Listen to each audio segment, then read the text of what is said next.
Buenos días a todos. Vamos a dar comienzo al taller de historias clínicas de hipertensión arterial. La idea en esta clase es llevar a la práctica los conocimientos adquiridos en el teórico que recibieron la semana previa. El primer caso clínico data de un paciente de sexo masculino de 50 años, fumador intenso, cuyo motivo de consulta es que tiene controles de presión arterial en domicilio de 160/90 y 145/100, encontrándose asintomático.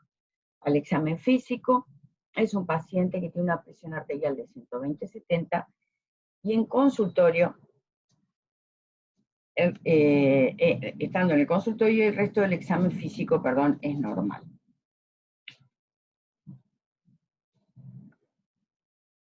La pregunta es la siguiente. La primera pregunta que nos tenemos que hacer es la siguiente. ¿Cómo clasificaría el patrón de presión arterial en este paciente? Se trata entonces de una hipertensión, de la túnica blanca, se trata de una hipertensión arterial enmascarada, o estamos frente a un tensiómetro mal calibrado. Estamos frente a una hipertensión arterial enmascarada. Ustedes vieron que las cifras de presión arterial que traía el paciente en domicilio eran superiores a los controles que habíamos encontrado en el consultorio. Tenía valores de 160, de 140 en domicilio, mientras que la presión arterial en consultorio era de 120 aproximadamente. Entonces podríamos estar frente a una hipertensión arterial enmascarada. No sería correcta la hipertensión arterial de la túnica blanca o del saco blanco. El tensiómetro mal calibrado, esta es una opción que hay que tener en cuenta, o que todos tenemos que ponernos a pensar, ya que en cuanto a esta afirmación, muchas veces pasa en el domicilio que tengan el tensiómetro mal calibrado, y es algo que siempre nosotros los médicos debemos controlar. Si tenemos una duda frente a eso, solo se le puede pedir que lo traiga a la policlínica y comparar los valores con el tensiómetro del consultorio, que esos habitualmente se están calibrados. Pero la más correcta sería una hipertensión arterial enmascarada. Eso es un diagnóstico, tiene su riesgo en el paciente, por lo cual tendríamos que confirmar nuestro planteo diagnóstico. Entonces, ¿cómo evaluaría este tipo de patrón? No haríamos ningún estudio más, debe ser evaluado como todo paciente hipertenso, o hay que solicitar un mapa. Lo correcto es que hay que solicitar un mapa, y vamos un poco a analizar esta respuesta correcta. Para confirmar nuestro planteo diagnóstico, deberíamos de realizar un mapa.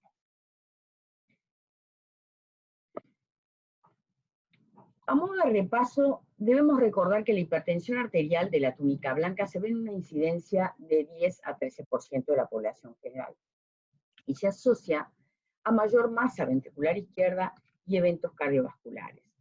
Pero tiene menor riesgo el paciente hipertenso. La hipertensión arterial enmascarada es de un 10 a un 14% de prevalencia y tiene mayor riesgo cardiovascular que la hipertensión arterial de la túnica blanca, y muy similar al paciente que es hipertenso crónico. Como ustedes ven acá en el gráfico, entonces tenemos 4 patrones: la normotensión, la hipertensión arterial del saco blanco, la hipertensión arterial enmascarada y el paciente con diagnóstico de hipertensión arterial crónica. ¿Cómo hacemos entonces nuestro diagnóstico? Para poder responder estas preguntas debemos tener claro que podemos realizar la medición de la presión arterial fuera del consultorio. Y la misma se puede obtener de 2 maneras.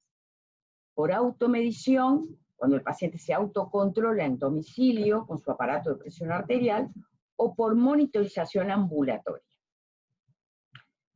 o mapa. Desde ya debemos destacar que tanto una técnica como la otra tienen sus ventajas y sus desventajas, pero no son métodos excluyentes, sino que por el contrario son técnicas totalmente complementarias. El mapa nos es muy útil en este caso, o el automonitoreo ambulatorio, cuando el paciente se controla, nos puede ayudar a hacer diagnóstico de sospecha de hipertensión arterial de la túnica blanca, sospecha de hipertensión arterial enmascarada, identificación del efecto túnica blanca en los pacientes hipertensos. Cuando tenemos una variabilidad importante en la presión arterial, cuando hay hipotensión autonómica, postural, postprandial inducida por fármacos, o cuando hay sospecha de preeclampsia.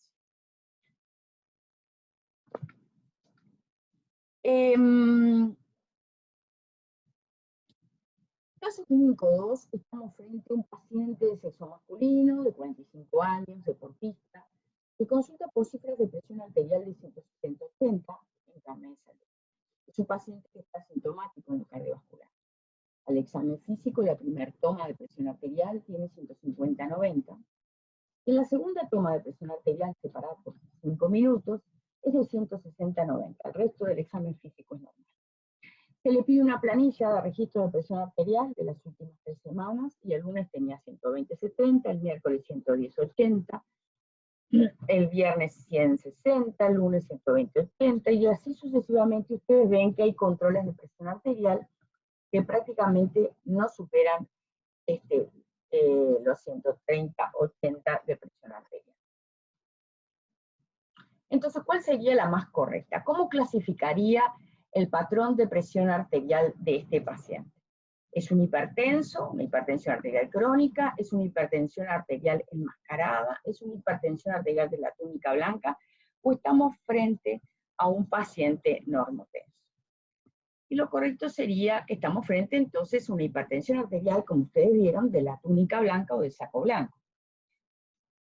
A partir de los puntos de corte que definen lo que es presión arterial normal e hipertensión, entonces podemos, como lo vimos en el caso clínico anterior, realizar una clasificación de individuos en 4 categorías, como les dije. Normotensos, hipertensos de túnica blanca o de saco blanco, hipertensión arterial enmascarada e hipertensos crónicos. La hipertensión arterial de la túnica blanca se define como la presión arterial elevada en la consulta con cifras normales fuera de ella, y la prevalencia, como lo vimos anteriormente, de este tipo varía de acuerdo a los diferentes trabajos, y como les dije, era de 10 a 13%. Con respecto al riesgo cardiovascular, a modo de repaso, la hipertensión de la túnica blanca, tendremos que, es una hipertensión que tiene mayor riesgo cardiovascular que el paciente normotenso. Y esto vemos en la segunda opción. Con respecto al riesgo cardiovascular que presenta este paciente, la opción más correcta sería que tiene mayor riesgo cardiovascular que un normotenso, pero menor riesgo que la hipertensión arterial enmascarada. Como lo vimos también en el repaso del caso clínico anterior, la hipertensión arterial de la túnica blanca se asocia más que nada a mayor masa ventricular izquierda y tiene mayor incidencia de eventos cardiovasculares, pero que los pacientes normotensos. Tiene menor riesgo que la enmascarada y menor riesgo que el paciente hipertenso crónico. Eso es algo a saber. ¿Este paciente presenta indicación de mapa? ¿Sí o no? Y por lo que vimos anteriormente, lo más correcto es que le hiciéramos un mapa, porque es la única manera de confirmar nuestro planteo de diagnóstico. ¿Y en qué basamos dicha afirmación? ¿En que todo paciente con hipertensión arterial se debe solicitar? No. ¿Por presentar una hipertensión arterial de la túnica blanca? Sí. Y por discordancia de presión arterial en la consulta y en el domicilio. Esas dos son las más correctas, porque nosotros nos parece que estamos frente a una hipertensión arterial de la túnica blanca o saco blanco, y porque frente a cualquier discordancia entre la presión arterial de la consulta y del domicilio, la única manera de confirmar nuestro planteo de diagnóstico es realizando un mapa. ¿Qué es lo que permite entonces medir el mapa? El mapa lo que nos permite medir es la variabilidad de la presión arterial en el día. Conceptualmente es eso. La mayor ventaja de la presión arterial monitorizada fuera de la consulta es que se puede obtener en un gran número de mediciones, lejos del ambiente médico, que comparadas con la presión arterial en consulta representan una mayor fiabilidad de la presión arterial real del paciente. La presión arterial en la consulta es generalmente mucho más alta, o más alta que la presión arterial ambulatoria o cuando le hacemos automedición. La presión arterial fuera de la consulta se puede obtener, como ustedes vieron, como les dije anteriormente, por AMPA, automedición, o por MAPA, que es lo que vamos a explicarles en esta diapositiva. Nosotros el AMPA lo usamos habitualmente, es muy usado en la atención primaria, y el MAPA es más accesible en la atención especializada. De todas maneras, se recomienda siempre confirmar con MAPA los valores límites o anormales que encontremos en un automonitoreo ambulatorio de presión arterial, dado que el MAPA hoy se considera la técnica de referencia para la medición fuera de la consulta.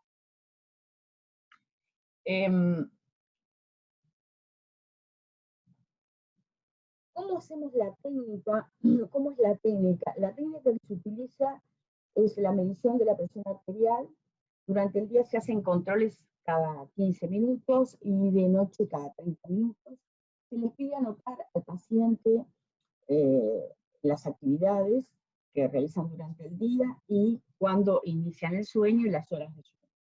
Y se relaciona la presión arterial durante las distintas actividades que realiza el paciente.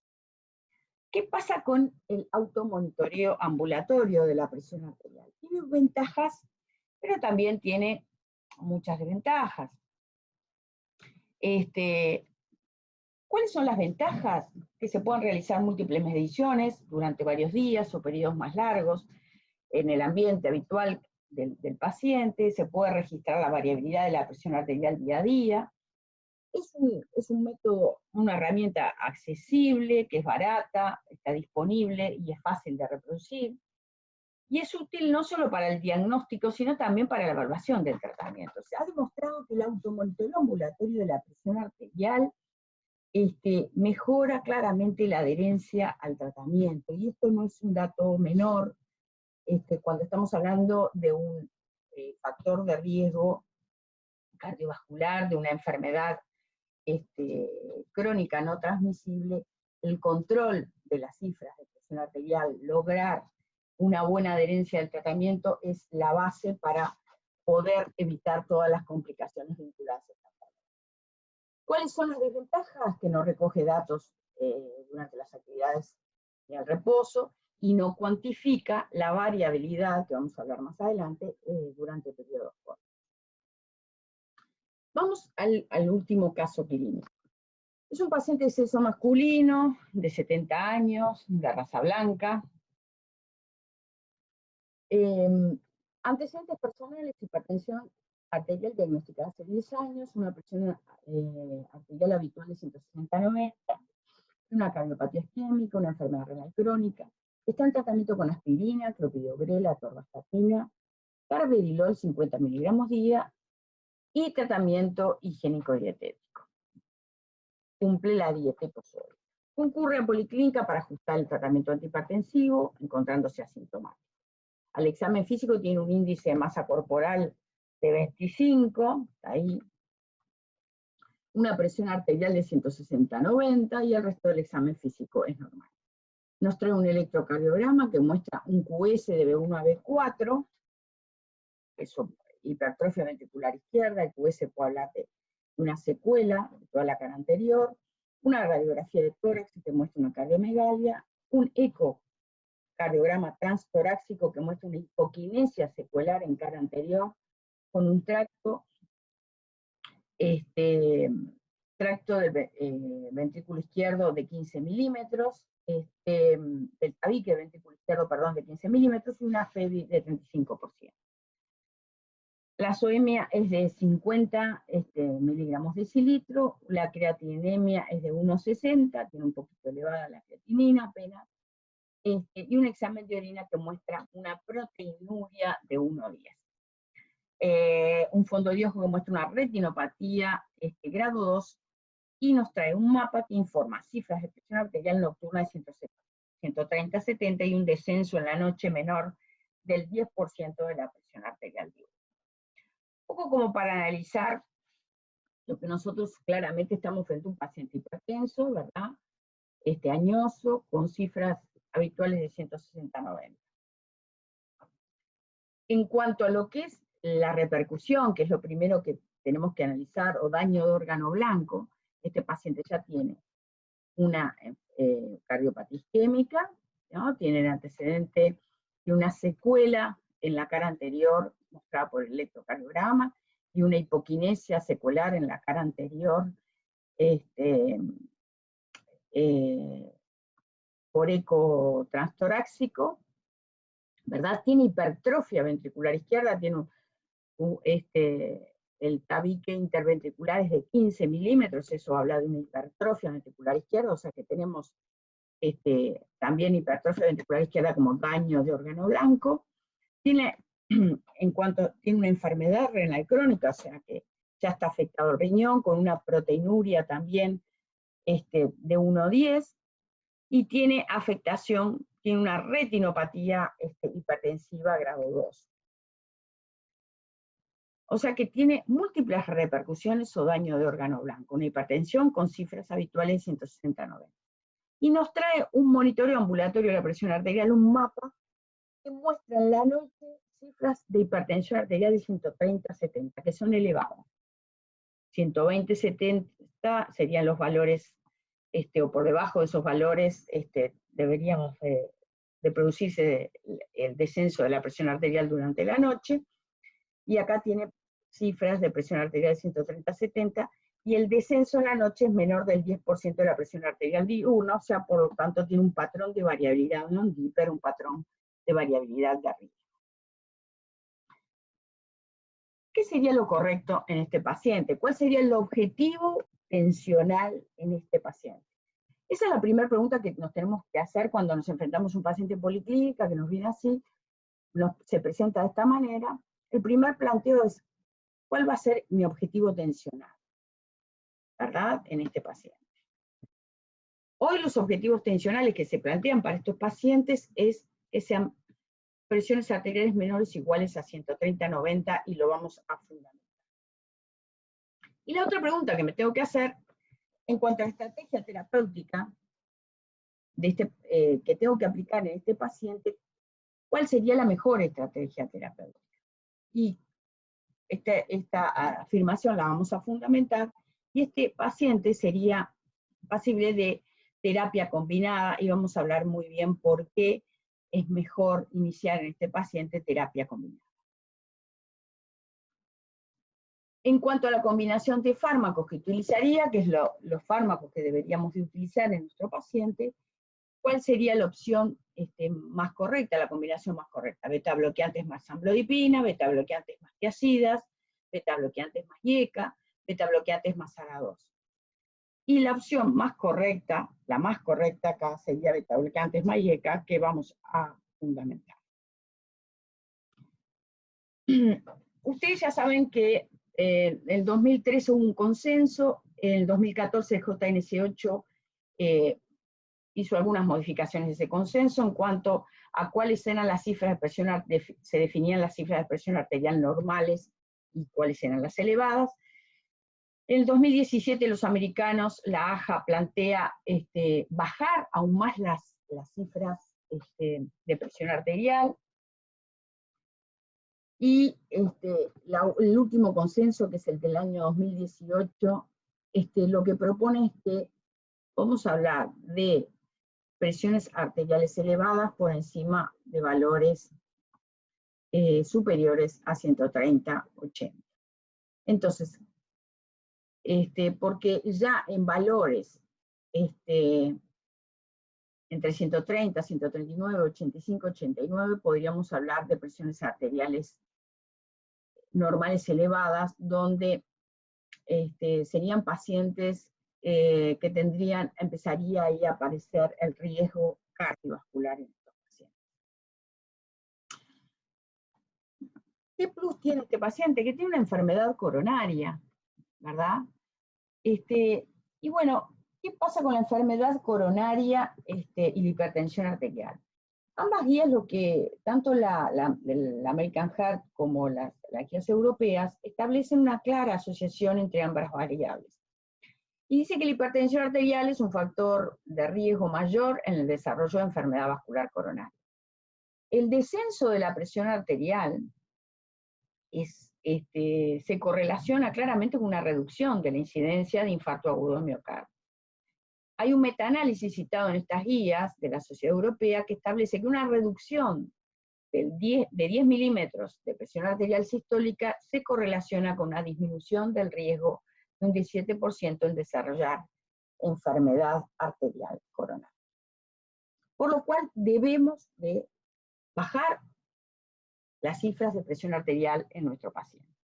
¿Y cuál sería el valor objetivo? Como les mostramos acá, estamos fundamentando. ¿Por qué se elige este valor objetivo menor de 130/80? Esto sería nuestras cifras objetivos en nuestro paciente, independientemente de la edad. Y la primera línea de tratamiento sería beta bloqueantes. Los beta bloqueantes en pacientes como antihipertensivos se utilizan como primera línea en los pacientes con enfermedad arterial coronaria. Lo siguen los inhibidores de la enzima de conversión o los ARA2 como en segunda línea. A modo de repaso, ustedes tienen que tener en cuenta que nosotros disponemos de 5 grupos farmacológicos, ¿verdad?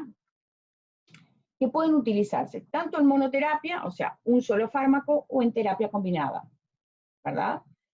Y para elegir un fármaco nos basamos en 3 conceptos importantes. Si ese fármaco es eficaz clínicamente, qué impacto, el segundo es qué impacto va a tener en descender ese fármaco, la morbimortalidad que tiene mi paciente, ¿no? Que le puede generar a mi paciente, y el tercero, las características de mi paciente. Entonces son fundamentales estos 3 factores: la eficacia, el impacto que pueda tener en disminuir el riesgo, la morbimortalidad de mi paciente, y las características que tenga mi paciente. En nuestro paciente es un paciente con 70 años, cardiopatía isquémica, enfermedad renal crónica, hipertrofia ventricular izquierda, retinopatía hipertensiva, ¿verdad? Son 2 elementos que permiten a mí definir qué fármaco voy a elegir. Y como vimos anteriormente, este grupo de drogas, uno podría, bueno, a modo de ayuda, definir dónde tienen mayor eficacia. Lo que se ha visto que la hipertensión arterial en los pacientes afrodescendientes es mucho más severa. Y hay fármacos que tienen mejor respuesta en este tipo de pacientes. Y estos son los calcios antagonistas y los diuréticos tiazídicos. O sea que son fármacos que tendríamos que tener en cuenta a la hora de iniciar un tratamiento en el caso de un paciente afrodescendiente. En el caso del paciente de raza blanca, las drogas de elección son los inhibidores de enzima de conversión, ARA2, antagonistas del sistema renina-angiotensina, los calcio antagonistas y los diuréticos en ese orden.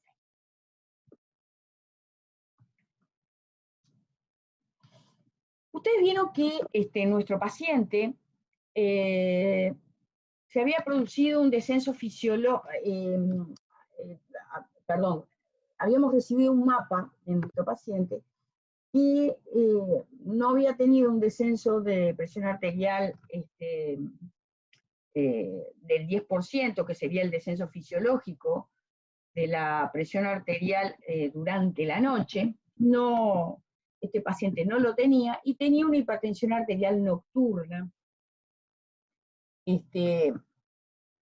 Una hipertensión arterial nocturna de 130/80, lo cual podríamos decir que ese paciente tiene hipertensión arterial nocturna, lo cual aumentaría el riesgo, la morbimortalidad de este paciente. La presión arterial, la variabilidad de la presión arterial es un concepto que tiene ya más de 30 años, donde nosotros lo que muestra es que la presión arterial no es constante a lo largo del tiempo y que, como ustedes han visto en teórico, varía a lo largo del día.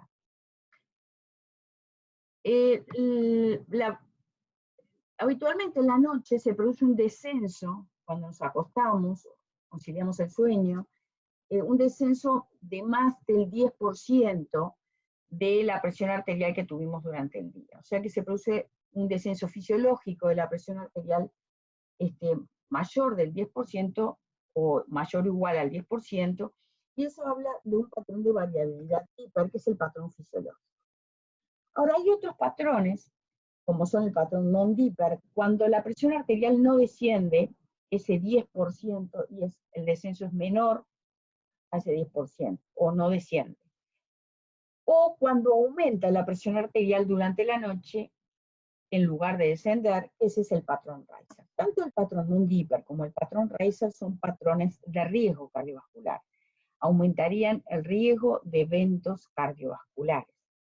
¿Y en qué pacientes se ven? Los patrones de riesgo cardiovascular, el patrón non-diper, se ve generalmente en pacientes con síndrome de apnea obstructiva del sueño, en pacientes obesos, en pacientes que no cumplen el régimen hiposódico, que tienen una historia de hipotensión ortostática, cuando hay disfunciones autonómicas, en pacientes diabéticos con neuropatía, en pacientes con enfermedad renal crónica, como en nuestro paciente y en algunos pacientes, y ancianos, determinado eso fundamentalmente por la rigidez arterial. Estos pacientes de mayor riesgo se han visto asociados, estos patrones de riesgo con mayor hipertrofia ventricular izquierda, enfermedad cerebrovascular, microalbuminuria y progresión para la enfermedad renal. Y es importante tener en cuenta porque esto también va a definir el tipo de tratamiento que vamos a implementar en nuestro paciente, como es el caso de nuestro paciente que no tenía un descenso fisiológico de la presión arterial y el descenso era menor al 10%, como se presentaba en el norte. Y por eso les quiero traer otro concepto que me parece fundamental ahora, que es el de la cronofarmacología. Si tenemos en cuenta qué factores están implicados en la regulación de la presión arterial, sabemos que se caracterizan por una marcada, como les dije anteriormente, variación circadiana. Y no es sorprendente que los fármacos antihipertensivos presenten una dependencia de hora de su administración, tanto en sus efectos sobre la presión arterial como en las características farmacocinéticas y farmacodinámicas, que modifican la eficacia y la dosificación recomendable. O sea que la administración temporalizada de los fármacos en el paciente hipertenso es fundamental para poder tratar de corregir estos patrones de riesgo cardiovascular. La cronoterapia en la hipertensión arterial toma aquellos aspectos clínicos que son relevantes de la variación circadiana a lo largo del día y las modificaciones en las características farmacocinéticas de los fármacos en función del momento en que se administran. Entonces nos permite un tratamiento más individualizado en cada paciente, determinando de esta manera una mejora en la optimización de los controles de presión arterial, en la reducción del riesgo cardiovascular. Entonces, el mecanismo de acción depende de la hora en que lo administre, ¿verdad? ¿Qué se ha visto con respecto a la cronofarmacología? Como les dije anteriormente, optimizar la eficacia del tratamiento. Cuando hay un inadecuado descenso de la presión arterial nocturna, por ejemplo, cuando hay un patrón de variabilidad non-diper, esto es un marcador de peor pronóstico cardiovascular, como les dije anteriormente. Entonces, la administración de un fármaco que puede actuar en la noche puede mejorar o intentar corregir inadecuado descenso de la presión arterial nocturna. la administración nocturna de los fármacos antihipertensivos buscan entonces mejorar cuantitativamente y cualitativamente el control de la presión arterial. En realidad les cuento que si bien esto es un concepto que la cronoterapia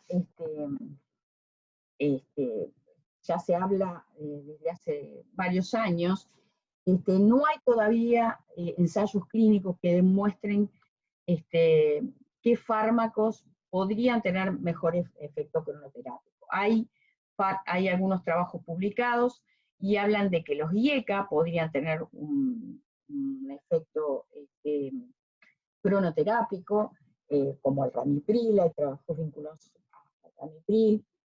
En el Valsartán hay trabajos publicados. Y con respecto a los beta bloqueantes, no se han visto efectos cronoterápicos, y de los calcio antagonistas solo hay algún trabajo publicado que habla de que el diltiazem podría tener algún efecto cronoterápico. Pero quería aportarles este dato porque puede ser importante a la hora de indicar la terapia en nuestro paciente. Entonces, tenemos nuestro paciente.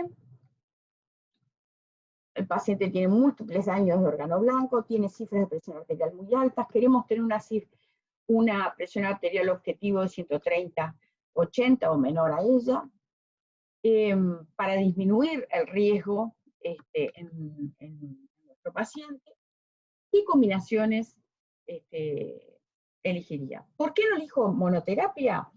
Porque hoy cada vez las guías lo que afirman es que el tratamiento combinado, la acción sinérgica de los fármacos mejora y optimiza el tratamiento. Entonces, cada vez hay una mayor tendencia a hacer tratamientos combinados.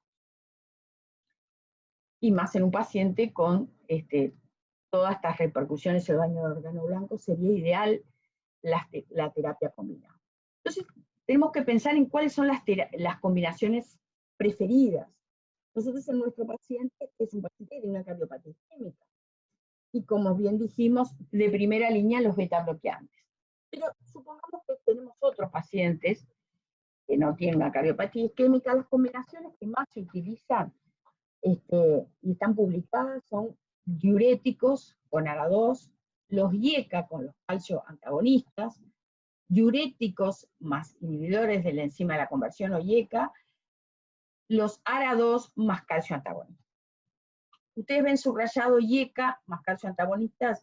Esta es la combinación más preferida, utilizada porque ha demostrado, el estudio Accomplish ya demostró cuando se publica de que los inhibidores de la enzima de conversión asociados a calcio antagonistas tendrían una menor incidencia de eventos cardiovasculares, o sea que sería una de las combinaciones más preferidas. ¿Cuáles son las combinaciones más aceptadas? Calcio antagonistas más diuréticos, calcio antagonistas más beta bloqueantes o beta bloqueantes más diuréticos. ¿Y cuáles serían las combinaciones que no deberíamos de hacer? Lo que está desaconsejado y que no debemos de asociar es los antagonistas del sistema renina-angiotensina. No asociar un IECA asociado a un ARA2. ¿Por qué? Porque favorece la hiperpotasemia, favorece la hipotensión y favorece la incidencia favorece la insuficiencia renal. A modo de repaso, y para finalizar, recordar las situaciones especiales. En el caso de un hipertenso que tenga cardiopatía isquémica, los beta bloqueantes son de primera línea. En segunda línea, todos los fármacos del sistema renina-angiotensina-aldosterona, IECA o ARA2. Siempre hablando de cardiopatía isquémica estable con disfunción sistólica del ventrículo izquierdo. Porque a veces cuando tienen ANGOR, de primera línea podría ser los calcio antagonistas. En el caso del hipertenso con diabetes, de primera línea, ¿cuáles serían? Pensando en la diabetes, las repercusiones que genera la diabetes, si un paciente es diabético y además es hipertenso, de primera línea serían todos los fármacos antagonistas del sistema renina-angiotensina-aldosterona. ¿Por qué? Porque tienen un efecto nefroprotector. Y eso es lo que tenemos que cuidar en un paciente diabético. Otra combinación es los IECA más amlodipina, que como les dije en la diapositiva anterior, es la asociación que ha demostrado que disminuye la incidencia de eventos cardiovasculares, o sea que tendría mayor protección cardiovascular. Por último, recordar que la hipertensión arterial en un paciente con un síndrome metabólico no es que está prohibido hacer, pero deberíamos evitar hacer betabloqueantes y diuréticos por el efecto metabólico negativo. O sea, ¿qué queremos decir? Porque sabemos que las tiazidas pueden afectar el perfil lipídico y los betabloqueantes pueden enmascarar estados de hipoglicemia, los síntomas de hipoglicemia, por lo tanto, no es una contraindicación absoluta, pero se recomienda no utilizar betabloqueantes. Espero que les haya servido el análisis de estos casos. Muchas gracias.